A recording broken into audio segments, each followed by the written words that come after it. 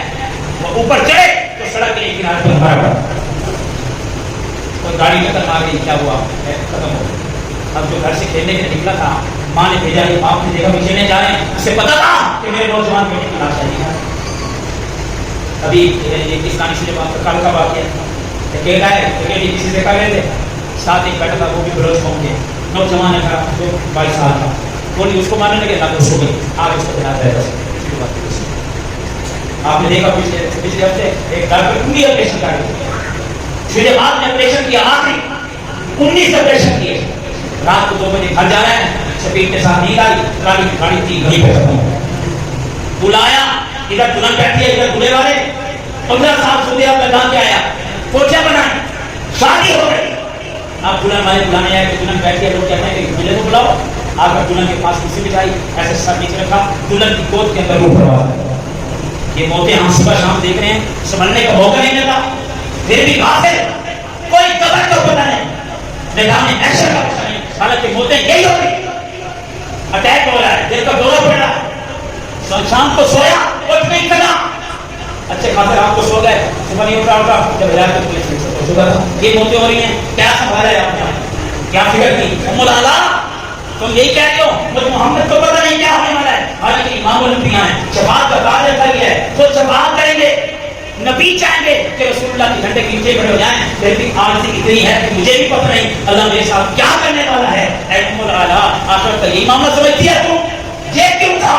یہ جنتی ہے، اللہ کی بڑی معاف کرے یا نہ کرے، آخر کا معاملہ آسان نہیں۔ میرے بھائیو بخاری کی حدیث ہے، میرے نبی کا غلام ہے، خدمت ہوا، مطلب خیبر ہوا، میرے نبی کا سامان کھاتا تھا، سواری کرتا تھا، خدمت کرتا تھا، تو سواری کا سامان اتار رہا ہے، رکھ رہا ہے، دشمن کا تیر ہے یہاں پہ لگا، میرے نبی کا غلام ہے، صحابی ہے، اب وہی شہید ہو گیا، میدان جہاد میں صحابہ کھڑے تھے، کہتے ہیں یہ تو جنت میں گیا، جیسے ہم جنت کی چلیے کر رہے ہیں، ابھی فکر یہ کیا ہو ہی نہیں، میرے نبی کا صحابی ہے، میدان جہاد میں تیر کا شہید، صحابہ نے کہا یہ تو گیا جنت میں، میرے نبی کا چہرہ مشرف ہو گیا، یہ کیا کہہ رہے ہیں؟ میرے محبوب نے فرمایا مالک ہمت سے اس نے ایک چادر اٹھا لی تھی کہ یہ تو کوئی قیمت نہیں ہے، اس کی میرے کام آ جائے گی، اللہ نے آگ بنا کر جہنم کی اس کے اوپر ڈال دی۔ آپ معاملے کو آسان سمجھتے نبی کا سامنے پھر وہ صحابہ دوڑے اپنے اپنے خیموں میں، کسی نے تسمہ اٹھا رکھا تھا، تسمے کی کوئی ویلیو نہیں تھی، کسی نے کوئی چیز اٹھا رکھی تھی، اٹھا کے میرے نبی کے قدموں پہ جمع کر دی، فرمایا اگر تم جمع نہ کرتے تو قیامت کے دن اللہ آگ بنا کر تمہارے پاؤں پر یہ لپیٹ دیتا، یہ تم نے آپ نے اٹھا دیا، اللہ نے تمہیں معاف کر دیا۔ قسمیں جوتیوں کے چادریں ہلکی سی جہنم کے انگارے نبی کے صحابہ بن گئے۔ میں اور آپ سوچیں ہم کتنے جرم کیے ہیں، پھر بھی اس سے بڑا جرم یہ ہے کہ ہم مطمئن ہیں، زمینوں پہ قبضے ہم نے کیے، کسی نے پیسہ دیا آج تک اس کی ضرورت نہیں بولے سے، امانت میں خیانت، حسد، بغض، عداوت سے بھرے ہوئے ہمارے دل کالے سیاہ، بھیڑیوں سے زیادہ سخت، زبان ہماری تلوار سے تیز، پھر کس بات کو مطمئن ہوتے ہو مجھے بتاؤ؟ ام العلا یہ آسان معاملہ نہیں، تو ام العلا کر گئی، وہ سزا ہو گئی، فرمایا جنازہ تیار کرو، جنازہ تیار ہوا تو پڑھایا کس نے؟ میرے اور آپ کے آقا نے عثمان بن مظعون کا جنازہ پڑھایا، پڑھانے کے بعد پہلا شخص ہے جو جنت البقیع میں دفن ہوا ہے، جو جنت البقیع میں دفن ہو، تیرے نبی نے فرمایا وہ مجھ محمد کا ہمسایہ ہے، اس لیے حضرت عمر فاروق کہا کرتے تھے اللہ عمر رکنی شہادت فی سبیلہ وفات فی بلد رسول، اللہ مجھے شہادت کی موت بھی دے اور موت بھی بھی اپنے نبی کے شہر میں تھے اور دفن بھی تیرے نبی کے شہر میں ہوں. میں کہتا ہوں اللہ نے اسی وقت کہا ہوگا عمر تو نے مانگا ہے کچھ کم مانگا ہے, میں تجھے پہ اتنا راضی ہوں, تو مانگ رہا ہے نبی کے شہر کی موت اور دفن بھی نبی کے شہر میں تجھے اتنا راضی تو مجھے کر چکا ہے اور میں راضی ہوں, موت بھی تمہیں دوں گا بھی شہادت کی. تو مدینہ کی مانگ رہا ہے, میں نبی کے مصلی کی دوں گا. تو مدینے میں دفن ہونا مانگ رہا ہے, میں قیامت کی صبح تجھے نبی کے روزے کے ساتھ نہ سناؤں تو مجھے محمد برابر ہے. جو مدینہ میں دفن ہو گئے وہ میرے نبی کے ہمسائے, جنازہ خود پڑھایا, قبر میں خود اتارا, اور جب قبر میں اتار دیا تو میرے نبی قبر کے اندر بیٹھ کر یوں لگتا تھا جیسے عثمان بن مظعون سے باتیں کریں. اور یہ عثمان بن مظعون وہ ہے جو میرے نبی کا رضائی بھائی بھی ہے. میرے نبی اس کو یا اخی کہتے تھے, میرے بھائی رضائی بھائی ہے. ایک عورت کا دودھ پیا اکٹھے اور دفن کیا, مٹی دے دی تو میرے نبی نے ایک صحابی کو فرمایا امر ابی حاضرن, فرمایا وہ پتھر اٹھا کے لاؤ تاکہ میں اپنے بھائی کے سرانے پہ رکھوں اور تاکہ مجھے اپنے بھائی کی قبر نہ بھول جائے, اور میں اپنے بھائی کی قبر پہ ہوں کہ نشانی رکھو. یہ پہلا شخص تھا جس کے سرانے پر میرے نبی نے نشانی لگائی تاکہ میں بھول نہ جاؤں اپنے بھائی کی قبر پہ آ کر. اس لیے علماء نے لکھا ہے اگر کوئی بندہ فوت ہو جائے تو اس کی قبر کے پاس کوئی نشانی لگا دو, پتھر رکھ دو, لیکن کتبہ لگانا جس کے اوپر نام لکھے ہوں جیسے ہم لگاتے ہیں یہ ناجائز و حرام ہے, چاہے کسی کے اوپر بھی لگے. ہم یہاں لکھتے ہیں قبر کے اوپر کتبہ لگاتے ہیں یہ فلاں ہے, فلاں تاریخ کو فوت ہوا, فلاں کا بیٹا تھا, اتنی عمر پا لیا, یہ حرام ہے, حرام, یہ لگانا جائز نہیں. ہاں قبر سے دور کوئی پتھر یا علامت رکھ لی جائے, پتہ چلے کہ یہ فلاں کی قبر ہے, وہ اس کی گنجائش ہے. اللہ کے نبی نے پتھر رکھا فرمایا کہ تاکہ اندازہ ہو کہ محمد رسول اللہ کے بھائی کی قبر پہنچ گیا ہے, تاکہ میں اپنی بھائی کی قبر پر آتا رہوں. اتنا اللہ کے نبی پیار کرتے. اور پھر اس سے بڑھ کر آگے سنو, فکر آخرت کرو, فکر آخرت کرو. میرے نبی کا بیٹا ہے ابراہیم, فوت ہوا 18 ماہ کی عمر. کتنے ماہ بولو, 18 ماہ ہوتا ہے 1.5 سال. میرے نبی علیہ السلام نے ایک جو لوہار تھا تین, اس کو کہتے ہیں عربی میں, اس کو دیا پرورش کے لیے. اتنا میرے کے بیمار ہیں, میرے محبوب کی گود میں صرف 1.5 سال 18 ماہ کی عمر میں میرے نبی کا بیٹا ابراہیم میرے نبی کی گود کے اندر تھا. میرے نبی روئے تھے اور اس کی روح پرواز ہے. اللہ نبی کی گود میں روح کیوں پرواز ہو رہی ہے؟ تاکہ لوگوں کو عقیدہ مل جائے کہ جب اللہ مارتا ہے تو دنیا کی کوئی طاقت نہیں بچا سکتی. یہ موت وہ چیز ہے جس میں وحی بھی محتاج ہے, نبی بھی محتاج. باقی وہ تھا کہ دنیا خوش ہو رہی تھی کہ نعوذ باللہ محمد ابتر ہو گئی, ان کا بیٹا ختم ہو گیا اور ان کا نام ہی ختم ہو جائے گا. میرے نبی کی آنکھوں سے آنسو جاری ہوئے. ایک صحابی نے کہا یا رسول اللہ آپ بھی رو رہے ہیں؟ محبوب نے فرمایا ہاں میں اپنے بیٹے کی جدائی پہ رو رہا ہوں, لیکن زبان سے وہ جملہ نکالوں گا جس سے اللہ راضی ہوگا. میرا دل تو غمگین ہے لیکن زبان سے نہ شکر کے الفاظ نہیں آتے. اللہ تیری رضا پہ محمد راضی ہے, آنکھوں سے آنسو بہتے ہیں. یہ دل کی محبت اور نرمی کی علامت ہے. میرے نبی روتے ہیں اور ابراہیم کا جنازہ پڑھایا. لیکن آپ سنو, جب ابراہیم علیہ السلام وہ اللہ کے نبی کے وہ صحابی وہ بیٹے فوت ہوئے تو میرے نبی نے کیا فرمایا کہ میرے بیٹے کو دفن کہاں کرو؟ فرمایا کہ میرے بیٹے کو آپ عثمان بن مظعون کے پاس کرو. اور فرمایا جب اللہ کے نبی کی بیٹی رقیہ فوت ہوئی, وہ بھی غزوہ بدر کے موقع پر, تو اس وقت اللہ کے نبی علیہ السلام کی بیٹی کی قبر بھی عثمان بن مظعون کے ساتھ بنائی گئی. اور میرے نبی نے فرمایا میری بیٹی تو اس امت کے سرف اور سارے بندہ جس کو عثمان بن مظعون کہتے ہیں اس کے قول و دعا میں اللہ کی راہ کو بھی چلی جا, یہ وہ عثمان بن مظعون ہے. لیکن میرے نبی نے فرمایا ام العالیٰ آخرت کا معاملہ آسان نہیں ہے. اتنی فضیلتوں کے بعد گرنٹی سے نہیں کہا جا سکتا کہ اللہ نے عثمان بن مظعون کو معاف کر دیا کیونکہ آخرت کا معاملہ بڑا سخت ہے. جب اتنے فضائل کے بعد اس شخص کے بارے میں نہیں کہا سکتا, مجھے بتاؤ میں اور آپ کس بات میں. آگے سنیں, پھر حدیث پاک میں آتا ہے ام العالیٰ نے پھر خواب دیکھا. خواب کے اندر دیکھا کہ ایک چشمہ جاری ہے, لوگ پانی پی رہے ہیں. وہ چشمہ جہاں سے آ رہا ہے صاف صاف پانی ہے, اس کی انتہا کوئی, وہ پانی بہ رہا ہے, جاری پانی ہے. تو دیکھا, آنکھ کھول گئی, فوراً میرے نبی علیہ السلام کے پاس آئے. آپ پوچھا اللہ نے کہ یہ چشمہ جو جاری ہے پانی صاف و شفاف ہے, یہ چشمہ کس کا ہے؟ تو بتایا فرشتے نے کہ یہ چشمہ عثمان بن مظعون کا ہے. وہ ایسے کام کر گیا جس کو صدقہ جاریہ کہتے ہیں, اعمال جاریہ کہتے ہیں, اور وہ ایسے کام کر گیا کہ اس کا آج بھی اعمال کا ثواب جاری ہے. اس لیے تمہیں خواب میں دکھایا گیا کہ چشمہ جاری ہے. اس لیے میرے محبوب نے فرمایا نیک اعمال میں وہ اعمال کیا کرو جو جاری ہو, جس کا ثواب جاری ہو. مسجد بنائی, مسجد میں کوئی چیز لگائی, جب تک وہاں عبادت ہوتی رہے گی, نیک کام چلتے رہیں گے, تمہارے کھاتے میں اجر جاری رہے گا, اور قیامت کی صبح تک یہ مراکز قائم رہیں گے, اور جو جو عبادت ہوتی رہے گی اس کا اجر تمہاری قبر میں تم تک پہنچتا رہے گا. یہ کام کیا کرو. اگر کوئی طالب علم پڑھ رہا ہے, کیا پڑھ رہا ہے؟ میں قرآن پڑھ رہا ہوں. اچھا جب تو قرآن پڑھ رہا ہے وہ قرآن خرید کر میں تجھے دوں گا. ہفتے کے بعد 500 1000 100 اس طالب علم کا خرچہ لگاؤ کہ میں تمہیں دوں گا. کبھی کپڑے نہیں ہیں تو جا کر طالب علم کو کپڑے دو. جب وہ حفظ کر کے باہر آئے گا جب تک قرآن پڑھتا رہے گا ہم دنیا میں نہیں ہوں گے. اس کا اجر قبر میں پہنچ کرے گا. یہ سب کا جائے. اگر کوئی بندہ عالم بندہ ہے وہ غریب آدمی ہے کتابیں نہیں لے سکتا یا اس کے والدین اس کو خرچہ نہیں دیتے, پوچھو کون سے درجے میں ہو؟ میں فلاں درجے میں ہوں. اچھا اس کی کتابیں 500-600 کی ہیں یا 5-6 ہزار کی ہیں یا 2-3 ہزار کی, ہم کتنا کھا جاتے ہیں. وہ کتابیں میں نہیں کروں گا. آپ نے کتابیں نہیں کی, طالب علم پڑھتا رہا, وہ عالم بن گیا, جب تک کام کرتا رہے گا تو اس کا اجر تمہیں قبر کے اندر پہنچ جائے گا. آپ تبلیغ میں گئے, ایک آدمی گنہگار ہے, ایک آدمی بدکار ہے, آپ کی تبلیغ کی وجہ سے وہ آدمی رائے راست پہ آ گیا, تو جب تک وہ آگے کسی کو دھیان کرتا رہے گا اور آگے عمل کرتے رہیں گے یہ آپ کا صدقہ جاریہ ہے, قبر میں آپ کو اجر ملتا رہے گا. آپ کی وجہ سے لوگ ہی رہتے ہیں, لیکن ہم کسی کو گاؤں پہ لگا دیں گے, ہم کسی کو جوئے پہ لگا دیں گے کہ آپ تمہیں جوا سکھاتے ہیں, کسی کو ہم سود پہ لگا دیں گے. جب تک وہ برائی میں مبتلا ہے تب تک ہمیں وہ گناہ ملتا رہے گا. اس لیے ایسے اعمال نہیں کرنے چاہیے جن کا گناہ جاری رہے. میرے معبود نے فرمایا دنیا میں سب سے پہلا قتل قابیل نے کیا تھا, لیکن جب تک دنیا میں قتل ہوتے رہیں گے تو اس قبیل کو بھی برابر گناہ ہوتا رہے گا, کیونکہ قتل کی ابتدا قبیل نے کی.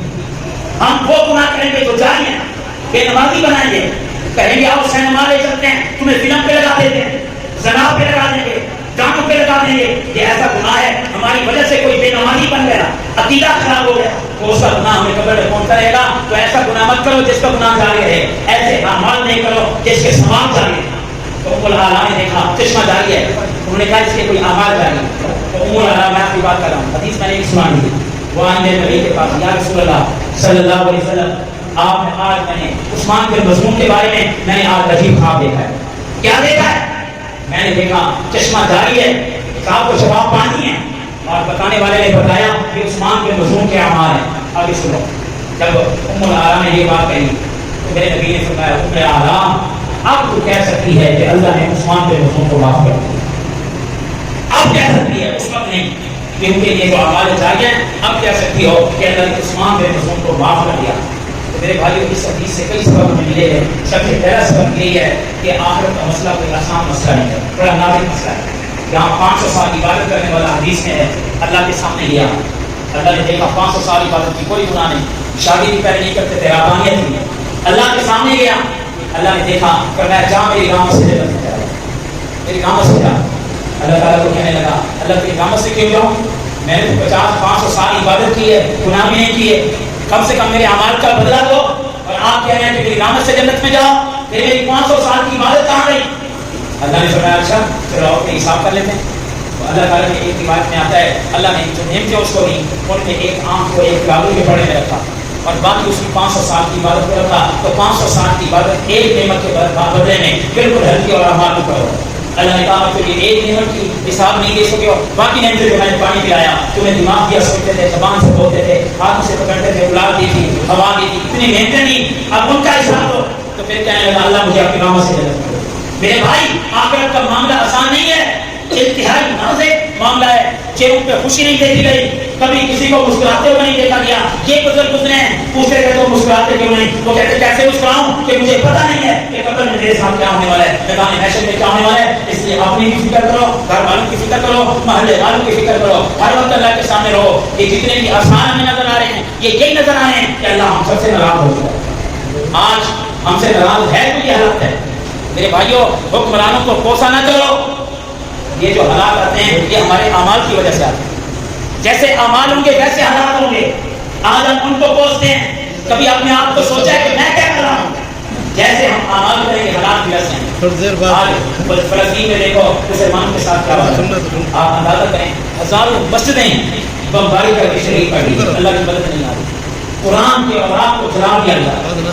ایک لڑکی چھوٹ کر آئی مسلمان, وہ کہتی ہیں کہ قرآن کے اوراق کو بچھا کر وہ کافر ہمارے سامنے پیشاب کیے ہوتے اور ہمارے قرآن کے اوپر کھڑے ہو کر ان کو چیٹ پھاڑ کے اوپر ناچتے اور گانے گایا کرتے تھے اور کہا کرتے تھے اپنے اللہ کو بلاؤ. اور کسی مسلمان لڑکی سے منہ کالا کرنا ہو تو قرآن کے اوراق کو پھیلا کر اس کے اوپر منہ کالا کیا, کہتے بلاؤ اللہ کو, لیکن اللہ نہیں آ رہا. قرآن کی توہین ہو گئی, اللہ نہیں آ رہا.